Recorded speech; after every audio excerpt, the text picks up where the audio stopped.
In my devotions today, one of the passages I read was from Psalms again, and it was 78, verses 29 to 31.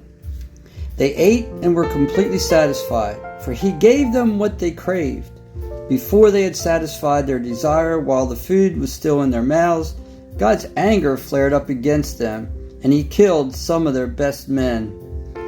Now this is when the nation of Israel was wandering around the wilderness because of their sin, when they should have been crossing the Jordan into the promised land.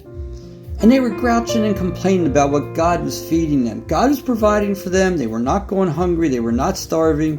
But they wanted something better. And all they did was complain and complain and complain.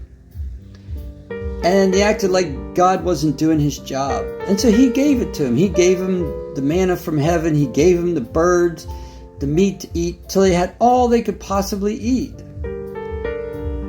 But look what happened. Because of their attitude, because of their lack of contentment, God had to punish them. And this makes me think, do I do the same thing to God?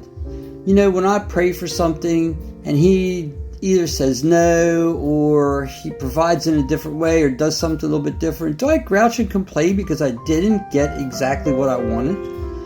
Am I complaining because I don't have what I want, even though God is taking care of my needs? You know, we need to learn to be satisfied and to be content with what God is giving us and with what God is doing in our lives. It doesn't mean that we can't ask for things, but we need to be careful that we don't grouch and complain if we don't get exactly what we ask for. In Philippians chapter 4, verse 12, Paul tells us that he has learned to be content, whether he's hungry, whether he's full, whether he has abundance, or whether he has lack and doesn't have enough. That needs to be us. As children of God, we need to be so thankful for Jesus Christ dying on the cross and our salvation that these other things don't really matter so much. Getting exactly what we want shouldn't drive us crazy.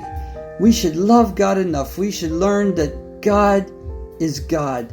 Let God be God. We need to be satisfied. We need to be content with what God is giving us, because we know that our future is bright. We know that we're going to live in abundance in eternity.